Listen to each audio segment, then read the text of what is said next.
हरियाणा के चुनाव के नतीजे तो आ गए हैं। अब उसका असर उत्तर प्रदेश में क्या पड़ेगा, ये बहुत दिलचस्प हो गया है। बात करने के लिए समाजवादी पार्टी प्रवक्ता आशुतोष वर्मा जी मौजूद हैं। डॉक्टर साहब, ये बताइए कि क्या कुछ रणनीति रहने वाली है कि हरियाणा में कांग्रेस को जो हार मिली है उसको अब यूपी में, क्योंकि अब सीट शेयरिंग का फॉर्मूला सामने आएगा, उपचुनाव है, वहाँ महाराष्ट्र में चुनाव है, समाजवादी पार्टी इस पूरे हरियाणा के चुनाव के रिजल्ट को कैसे देखती है? नहीं, देखिए, कोई भी चुनाव जरूर कुछ ना कुछ पॉलिटिकल पार्टी को कुछ संदेश देके जाते हैं और जनता का छुपा हुआ संदेश इनके रिजल्ट्स में रहता है। हम समाजवादी पार्टी जनता के बीच में काम करते हैं, इसलिए हम जनता की भावनाओं को समझना चाहते हैं, उनके अनुरूप काम करना चाहते हैं। और कमोवेश हरियाणा के चुनाव ने ये एक चीज़ दिखाई कि अति आत्मविश्वास किसी भी चुनाव के लिए हानिकारक होता है। जब ये चुनाव की घोषणा हुई उस बीच लगभग समाजवादी पार्टी ने कांग्रेस के शीर्ष नेतृत्व से बात करी और हमारा भी गठबंधन वहाँ पे गठबंधन, क्योंकि पैन इंडिया है इंडिया अलायंस में, तो हम चाहते थे हम वहाँ भी चुनाव लड़ें, लेकिन कुछ बात नहीं बनी या कांग्रेस वालों को लगा कि वहाँ पे हमारा जनाधार नहीं है। कांग्रेस के, हाँ, इसी वर्ग में आ रहा हूँ। जो कांग्रेस के नेता हैं वरिष्ठ, वो कह रहे थे कि हरियाणा में समाजवादी पार्टी का तो जनाधार ही नहीं है।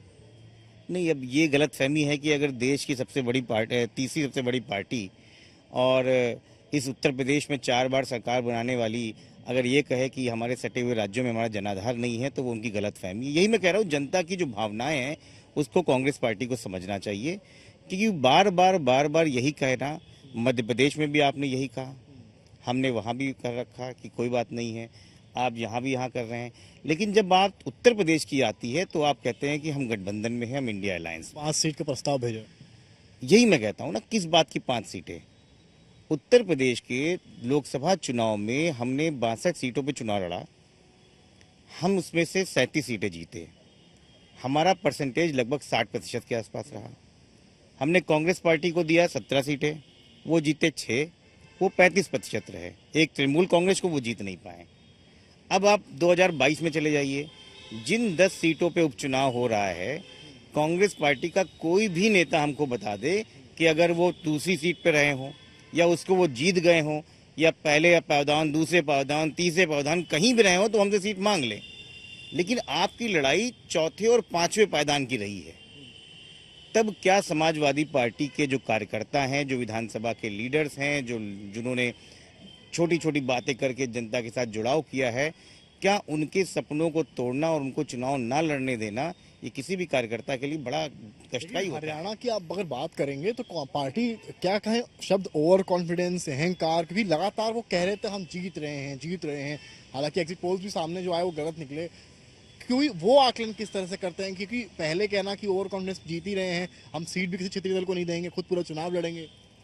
नहीं, देखिए, ओवर कॉन्फिडेंस ये लोग कह सकते हैं, एक शब्द है, लेकिन मुझे लगता है कि चुनाव को किस प्रकार से भारतीय जनता पार्टी ने मोड़ा है और एक जाट बनाम गैर जाट का रूप दिया है। क्योंकि मैंने ये भी सुना कि 35 बनाम 1 का बहुत बड़ा नारा अंडरलाइन चला है और एक तरीके से कहीं ना कहीं पूरा पोलराइज करने की कोशिश भारतीय जनता पार्टी ने किया है। हम सबको पता है, इस देश में नौजवान, इस देश में किसान और पहलवान, ये बहुत बड़ा मुद्दा है जो भारतीय राजनीति को पिछले 3-4 सालों से लगातार उसकी धमक रही है। उसमें इस प्रकार का अंडरमाइन होना, सारी चुनावी विश्लेषण को गलत हो जाना, सारे एग्जिट पोल का गलत हो जाना, ये अनायास नहीं होता है। मुझे लगता है कि इसको बहुत ध्यान से देखना चाहिए कि क्या कांग्रेस पार्टी जमीन को वहाँ पे समझ नहीं पा रही थी, क्या विश्लेषण लोग समझ नहीं पा रहे थे, क्या पत्रकार समझ नहीं पा रहे थे, ऐसा कौन सा तीर था जो सिर्फ भारतीय जनता पार्टी समझ पाई। हाँ, तो वो मिल्कीपुर भी मांग रहे हैं ना, उनके जो उपाध्यक्ष हैं प्रदेश, वो कह रहे हैं मिल्कीपुर में हम लड़ना चाहते हैं। अब मैं देखिए यही बात कह रहा हूँ ना कि कांग्रेस को पहले इस बात पे बात करनी चाहिए। देखिए, कांग्रेस के साथ एक परेशानी है, मैं आपको बताऊं समझ जी। कांग्रेस का जो यूपी नेतृत्व है वो सिर्फ अपने नंबर बढ़ाने के लिए दिल्ली में वो यहाँ पे इस तरीके के बयान देते हैं। उनका मकसद ये है ही नहीं कि हम इस चुनाव को भारतीय जनता पार्टी को हराएं। उनका मकसद सिर्फ एक है कि हम किसी प्रकार से अपने गठबंधन साथी से ज़्यादा सीट खींच के लेके आएं। आपने कहा, अखिलेश जी ने कहा 11 सीट पे लड़ो, नहीं हम 17 पे लड़ेंगे। अरे 11 पे लड़ते तो कम से कम 6 सीट जीतते तो। आप 17 बिगड़ के अपने परसेंटेज कम कर रहे हो, लेकिन नंबर उनको दिल्ली में बढ़ाने थे। उसी प्रकार से उपचुनाव था, आपको याद था कि दिल्ली 2024 के इलेक्शन में 4 उपचुनाव यूपी में भी हो रहे थे, ये उसमें भी कूद गए, उसमें भी हार गए, और हम जहां लड़े हम जीत गए। अब ये 10 चुनाव हो रहे हैं, अब यहाँ फिर ये कूदने जा रहे हैं।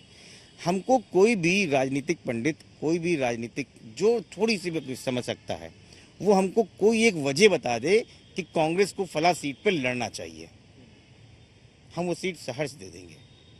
कांग्रेस के लीडर भी बिना कैमरा की बात कीजिए, वो खुद कहते हैं कि हमारा दावा नहीं बनता है, लेकिन क्योंकि हम हैं तो दावा। बड़ी बात ये इसमें है कि बार्गेनिंग पावर की बात हो रही है कि हरियाणा के जो रिजल्ट आए हैं उसमें कांग्रेस पीछे रह गई है। मतलब कहा जाए जिस तरह का कॉन्फिडेंस था पार्टी को, उसके लिहाज से काफी पीछे रह गई है। तो क्या समाजवादी पार्टी की बार्गेनिंग पावर यूपी में बढ़ेगी? नहीं, देखिए, चुनाव बार्गेनिंग पावर का है ही नहीं, सीट शेयरिंग है पर नहीं। आप देखिए, इसको इस तरीके से मत देखिए। आपका लक्ष्य क्या है? आपका लक्ष्य है भारतीय जनता पार्टी से मुकाबला करना और उनको वहां से हराना। लेकिन क्या ये दोनों दल समझ रहे हैं? यही बड़ी बात है। बिल्कुल, समाजवादी पार्टी नहीं समझ रही होती तो कैसे जीत रही होती? कांग्रेस समझ रही है। कांग्रेस को समझना चाहिए, कांग्रेस का शीर्ष नेतृत्व बिल्कुल समझ रहा है, लेकिन मुझे बड़ी दुख की बात है कि जो उत्तर प्रदेश का पीसीसी है वो इस बात को समझने को तैयार नहीं है। वो जीतने के लिए नहीं लड़ रहा है, वो समाजवादी पार्टी से लड़ रहा है। इस तरीके के बयान जैसे आपने मिल्कीपुर में दिया, अभी वो कह रहे हैं हम 5 सीटों पे लड़ेंगे, वो कह रहे हैं हम 10 सीटों पे लड़े। इस तरीके का बयान वो गठबंधन को आगे कैसे लेके जाएंगे? हर बार ये बड़ा दिल सिर्फ अखिलेश जी ही रहेंगे। हमारे मेडिकल में बोलते हैं बहुत बड़ा दिल करने से कार्डियोमिगैली हो जाएगी। इतना बड़ा दिल मत कीजिए कि हमारा दिल ही निकल के बाहर आ जाए।